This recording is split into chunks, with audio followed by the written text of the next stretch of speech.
जय श्री कृष्णा दोस्तों, स्वागत है आपका हमारे चैनल इसके गीता ज्ञान में। स्वागत है। आंखों में नमी सी रहती है। दोस्तों, बिल्कुल सही बात है। यह जिंदगी में अगर हमें दुनिया भर की खुशी मिल जाए लेकिन कृष्ण का साथ नहीं मिला ना तो हम कभी खुश नहीं रह सकते। और हमारे पास अगर कुछ नहीं होता लेकिन हमारे मुख पर सदा कृष्ण का नाम होता है तो दुनिया की सबसे बड़ी खुशी हमारे ही पास होती है। बस इसका एहसास होना जरूरी होता है। तो दोस्तों, यह एहसास अगर आपको भी होता है और कृष्ण की वजह आपकी जिंदगी खूबसूरत आपको लगती है तो आज का यह संदेश जरूर सुनिए, क्योंकि भगवान कृष्ण जी के संदेश हमें कृष्ण के और पास लेकर जाते हैं। दोस्तों, आपके सामने भगवान कृष्ण जी की 3 तस्वीरें आपको दिखाई दे रही हैं, तो आपको बस आपके लिए उनमें से एक तस्वीर चुननी है। फिर देखिए भगवान कृष्ण आपके लिए कौन सा संदेश लेकर आए हैं। तो आपने आपके लिए नंबर चुना है, ऐसी मैं आशा करती हूँ। और आज का संदेश भी सुनाती हूँ। जिन्होंने 2 नंबर की तस्वीर चुनी है उनसे भगवान कृष्ण कहते हैं, अरे जो बीत गया उसे पीछे मुड़ के देखने में कोई समझदारी ही नहीं है। किसने क्या किया, क्यों किया और कैसे किया, यह सोचने से कोई लाभ नहीं मिलेगा, बल्कि ये सोचने से तेरे समझने की बुद्धि भी भ्रष्ट हो जाएगी। इसीलिए तू बस आगे बढ़ने की कोशिश कर। जो हो गया उजाने दे, आगे क्या होगा ये सोचना जरूरी है, तभी तू तेरे ध्येय को पा सकता है। एक बात याद रख, तू अगर किसी के लिए बुरा तो मत कर। किसी के साथ छल कपट और बुरा करने से तेरे कर्म वापस आते हैं, क्योंकि कर्मों का हिसाब तो अवश्य होकर ही रहता है। ये कभी भूलना मत। और अगर तू चाहता है तेरा सब कुछ अच्छा हो तो तेरे कर्म भी अच्छे रख, और साथ में तू मेरा नाम जपता है तो पिछले जन्म के जो तेरे बुरे कर्म हैं वह भी खत्म करने में मैं तेरी सहायता करूंगा। मुश्किलें इतनी बड़ी कभी नहीं होती जितना उन मुश्किलों को तू बड़ा समझता है। अरे सोच तो तेरी बड़ी होती है जो मुश्किलों को और भी बढ़ावा देती है। इसीलिए मुश्किलों का सामना करना सीख, साथ में परमात्मा से जुड़ना भी सीख। अगर तू परमात्मा से जुड़ता है और परमात्मा को ही शरण जाता है, इस कृष्ण को कभी भूलता नहीं है, तो यह कृष्ण सदा ही तेरे साथ रहता है। जीवन जीते समय थोड़ा सा खामोश रहना सीख, क्योंकि जिंदगी में परेशानियां कम आनी है तो खामोश रहना भी जरूरी होता है। बहुत बड़ी समस्याएं खड़ी तब होती है जब तू तेरे जुबान पर काबू नहीं रखता। इसीलिए कुछ समय खामोश रहना भी सीख, आगे जीत तेरी ही होनी है। भगवान श्री कृष्ण कहते हैं, मन का बेचैन होना उसका स्वभाव है। हमारे मन को लगता है कि अगर वह अलग अलग बातों के बारे में सोचता रहेगा तो हमें आने वाली हर मुश्किल और मुसीबत से बचा लेगा, पर ऐसा होता नहीं है। हम अपने जीवन का काफी अधिक समय सोच विचार करके परेशान होने में निकाल देते हैं। भगवान श्री कृष्ण कहते हैं कि मन का यह स्वभाव बदलना मुश्किल जरूर है, असंभव नहीं। अच्छा, अब आप एक बात बताइए, क्या आप कोई को कह सकते हैं कि वो कांव कांव की आवाज ना करे? या फिर क्या आप किसी मेंढक को कह सकते हैं कि वह पानी देखते ही ऊंची छलांग ना मारे? हमारे मन का भी कुछ ऐसा ही है। जीवन में कुछ भी होता है, अच्छा या बुरा, हमारा मन उस पर कांव कांव कांव करने लगता है। कांव कांव से मेरा मतलब है चिंता करना, व्याकुल होना। कोई बुरी बात होती भी नहीं है और मन परेशानी की ऊंची ऊंची लपटें लेने लगता है। कभी कभी तो मुझे ऐसा लगता है कि हम में से कई लोग सिर्फ परेशान होने के लिए जीते हैं। सारी परेशानी, पीड़ा, दुविधा अक्सर हमारी मन की बनाई हुई कहानियां होती। भगवान श्री कृष्ण हमें हमारे मन को शांत और स्थिर करने के लिए 2 उपाय देते हैं। पहला, ध्यान लगाना या मेडिटेट करना। दूसरा, वैराग्य भाव सीखना। अब ध्यान या मेडिटेशन शब्द सुनते ही आप में से कई लोग कहेंगे कि आप आंख बंद कर सांसें अंदर बाहर नहीं ले सकते। यहाँ हम सब गलती कर बैठते हैं। मेडिटेशन या ध्यान का मतलब सिर्फ आंख बंद कर बैठना नहीं होता। मेडिटेशन का मतलब होता है अपना पूरा ध्यान किसी चीज पर लगाना और उसे हटने नहीं देना। अगर आप रोटी बना रहे हैं तो सिर्फ उस बात पर ध्यान दीजिए। अगर आप पिक्चर देख रहे हैं तो अपना पूरा ध्यान पिक्चर पर लगाएं। ये मत सोचिए कि पिक्चर देखकर आप अपना कितना वक्त बर्बाद कर रहे हैं। जब आप जीवन के हर छोटे बड़े काम को पूरे ध्यान से करते हैं तो आपका जीवन ही एक मेडिटेशन बन जाता है। ऐसे जीवन में शांति, स्थिरता, साहस और सफलता का होना अनिवार्य है। वैराग्य भाव दूसरा उपाय। वैराग्य का अर्थ यह नहीं कि आप सब कुछ छोड़कर जंगल में जाकर बैठ जाएं। वैराग्य का सच्चा अर्थ है कि आप जो काम कर रहे हैं उसका क्या नतीजा या रिजल्ट निकलेगा उसकी चिंता न करें।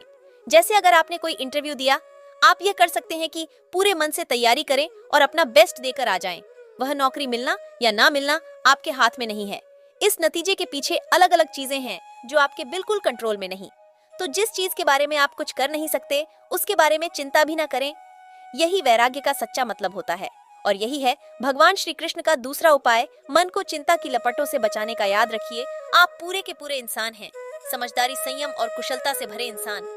आपका मन जब भी कोई की तरह अलग अलग बातों पर आपको परेशान करने लगे, तब अपने मन को भी प्यार से समझाइए और शांत कर लीजिए। बस अपने ऊपर विश्वास रखिए कि आप कभी अपना बुरा नहीं होने देंगे। दोस्तों, अभी जिन्होंने आगे का नंबर यानी कि 1 नंबर की तस्वीर चुनी है, उनसे भगवान कृष्ण कहते हैं, अरे इस जहां में ऐसा कोई नहीं जिसे सब कुछ आता है। हर एक में कोई ना कोई कमी होती है, लेकिन इसका मतलब ये तो नहीं ना कि उसमें कुछ अच्छा हो ही नहीं सकता। अरे जब तक तुम कुछ अच्छा ढूंढ नहीं लेते तब तक तुम्हें कुछ अच्छा नजर ही नहीं आता। इसीलिए अच्छाइयां ढूंढना शुरू करो, तभी खुश होने का रास्ता भी तुम्हें दिखाई देगा। तेरे कोई भी किए हुए कर्म तेरे पास एक दिन लौट के आएंगे, चाहे फिर वह अच्छे हो या बुरे हो। इसीलिए कर्म कितने भी चुप कर मेरी नजर से वह छुप नहीं सकते। इसीलिए सदा ही अच्छे कर्म करो। लोग नजरअंदाज तभी करने लगते हैं जब उन्हें तुमसे कोई बेहतर मिल जाता है, यह हमेशा याद रखना। इसीलिए अगर कोई तुम्हें छोड़ के जाना चाहता है तो उसे जाने दो। अरे जो जाना चाहता है वह कभी तेरा होता ही नहीं है, और जो तेरे पास सदा के लिए रहना चाहता है वह कभी तुझ में कमियां नहीं निकालता है। बस यह बात हमेशा याद रख। अरे आजकल जरूरत से ज्यादा अच्छा होना भी जरूरत से ज्यादा जलील कर देता है। इसीलिए हर बार किसी के लिए अपना सब कुछ छोड़ के जितनी बार तुम जाओगे उतनी ही बार तुम अपनी कीमत खो दोगे। इसीलिए खुद का स्वाभिमान, खुद का आत्मसम्मान किसी के लिए कभी भी खोने मत देना, क्योंकि तारीफों के पुल के नीचे मतलब की नदी बहती है। जब जब लोग तुम्हारी तारीफ करेंगे तब तक एक बात याद रखना कि लोगों को तुमसे कुछ मतलब है, और जब उनका मतलब खत्म हो जाता है तब वह लोग तुमसे रिश्ते नाते भी तोड़ देते हैं। इसीलिए रिश्ता ऐसे व्यक्ति के साथ जोड़ो, रिश्ता ऐसे व्यक्ति से निभाओ जो तुम्हारी कदर करता है, जो तुम्हें अपना मानता है। और ऐसा कोई व्यक्ति तेरे पास है तो उसे प्यार देना सीखो, और ऐसा व्यक्ति तुम्हारे पास नहीं तो ये कृष्णा सदा ही तुम्हारे पास है। मेरे पास आओ, मुझसे प्रेम करो और अपेक्षाएं भी मुझसे ही रखो, क्योंकि मैं मेरे भक्तों को कभी नाराज नहीं करता। जो भक्त मेरा नाम लेता है, मुझ पर भरोसा रखता है, ऐसा भक्त तो मेरा ही होता है, और मैं मेरे भक्तों को कभी दुख नहीं दे सकता। इसीलिए मैं तुमसे कहता हूँ, इस दुनिया से अपेक्षा मत करो, तुम बस मुझसे अपेक्षाएं करो और मेरे साथ जुड़ने की कोशिश करो। फिर मैं भी तुमसे यही कहूंगा, तू डरना नहीं, तू घबराना नहीं, मैं हमेशा तेरे साथ रहूंगा, मैं तो हमेशा ही तेरे साथ रहूंगा। दोस्तों, अभी जिन्होंने 3 नंबर की तस्वीर चुनी है उनसे भगवान कृष्ण क्या कहना चाहते हैं यह जानते हैं। भगवान कृष्ण आपसे कहते हैं, अरे चलते वक्त के साथ चलना सीख, वक्त को बदलने की कोशिश कभी मत कर, दिल खोलकर सांस लेना सीख, अंदर ही अंदर घुटने की कोशिश कभी मत कर। कभी कभी सब कुछ इस कृष्ण पर छोड़कर आगे बढ़, सब कुछ सुलझाने की कोशिश तू अकेला मत कर।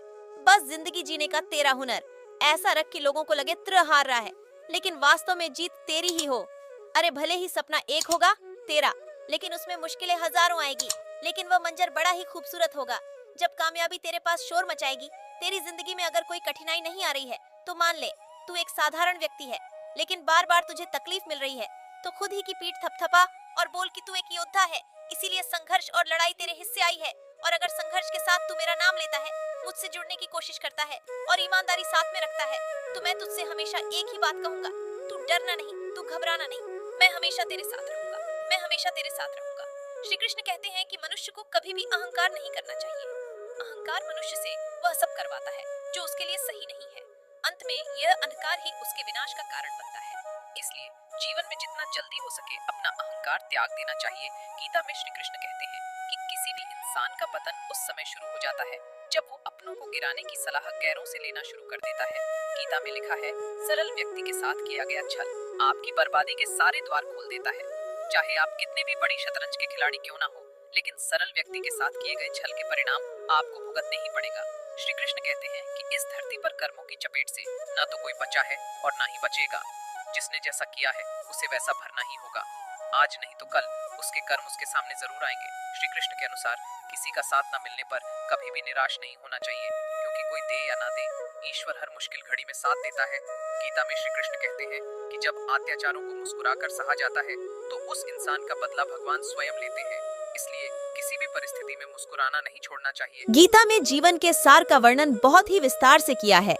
गीता को भगवान श्री कृष्ण का ही एक स्वरूप माना गया है। गीता में मनुष्य के जीवन को सफल बनाने के लिए की सूत्रों का वर्णन किया गया है। जीवन में सफलता प्राप्त करने के लिए भगवान श्री कृष्ण के जीवन से जुड़ी तमाम बातों का अध्ययन करके सीखा जा सकता है। आइए जानते हैं भगवान कृष्ण के जीवन से जुड़ी कुछ अहम बातें। वैसे तो भगवान श्री कृष्ण बचपन में बहुत नटखट स्वभाव के थे। विपरीत परिस्थितियां आने पर उनका स्वभाव हमेशा शांत रहता था। कृष्ण जी भगवान विष्णु के अवतार थे और वे यह बात जानते भी थे कि कंस मामा उन्हें बार बार मारना चाहते थे, फिर भी वे शांत रहते थे और समय आने पर कंस के हर प्रहार का मुंह तोड़ दिया। इससे सीख मिलती है कि कठिन समय में भी अपने शांत स्वभाव का त्याग नहीं करना चाहिए। भगवान श्री कृष्ण हमेशा साधारण जीवन जीने में विश्वास करते थे। गोकुल के राजघराने में प्रवेश होने के बावजूद वह अन्य सामान्य बालकों के साथ रहते, खेलते और घूमते रहते थे। उन्हें कभी भी अपने राजघराने का घमंड नहीं था। कभी भी उनका मन बुरा समय आने पर घबराता नहीं था। वह विपरीत परिस्थितियों का डटकर मुकाबला करते थे। उनका मानना था बुरे समय में विवेक पूर्वक काम करना चाहिए। भगवान श्री कृष्ण ने कभी भी हार न मनाने का संदेश दिया था। अंत का प्रयास करते रहना चाहिए, भले ही परिणाम हमारे पक्ष में क्यों न हो। कृष्ण और सुदामा की दोस्ती को कौन नहीं जानता। यह दोस्ती महज दोनों के प्रेम के कारण नहीं, बल्कि एक दूसरे के प्रति आदर के कारण भी प्रसिद्ध है। किंतु आज के जमाने में दोस्ती के असली मायने कोई नहीं जानता। श्री कृष्ण ने हमेशा अपने मित्र सुदामा और अर्जुन का साथ दिया था। श्री कृष्ण को जन्म देवकी ने दिया था, लेकिन उनका पालन पोषण यशोदा और राजा नंद ने गोकुल में किया। ये जानते हुए कि उनके अपने माता पिता उनसे दूर हैं, श्री कृष्ण ने उन्हें दिल से प्रेम किया। उनका आदर और सम्मान करने में कोई कसर न छोड़ दी।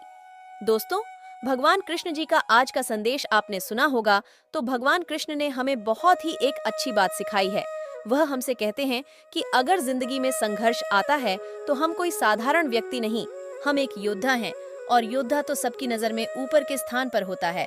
और ऐसे योद्धा के साथ अगर भगवान कृष्ण जुड़े हैं, ऐसे योद्धा के मुख पर सदा कृष्ण का नाम है, तो उसे योद्धा की हार तो कभी हो ही नहीं सकती, और वह योद्धा अर्जुन से कभी कम साबित नहीं होता। इसीलिए अगर हमें अर्जुन बनना है, हमें कृष्ण के पास रहना है, तो भगवान कृष्ण के रास्ते पर चलना भी जरूरी होता है। जिंदगी जीते जीते, आगे बढ़ते बढ़ते हमें यह भी याद रखना है कि जिंदगी में हमें हमेशा सच्चाई के रास्ते पर चलना है, धर्म के रास्ते पर चलना है, क्योंकि जो धर्म के रास्ते पर होता है, जो सच्चाई के मार्ग पर चलता है, उसका ही हाथ भगवान कृष्ण थाम है। इसीलिए कृष्ण जी को याद करो, कृष्ण जी का नाम लो और साथ में अच्छे कर्म करो। भगवान कृष्ण सदा ही हमारे साथ रहेंगे। दोस्तों, आज का संदेश आपको कैसा लगा, कमेंट करके जरूर बताइएगा। और ऐसे ही संदेश सुनने के लिए हमारे चैनल इसके गीता ज्ञान, जो पास वाला बेल बटन है, उसको भी प्रेस करके रखिएगा। फिर मिलेंगे नए संदेश के साथ। तब तक के लिए बोलते रहिए जय श्री कृष्णा।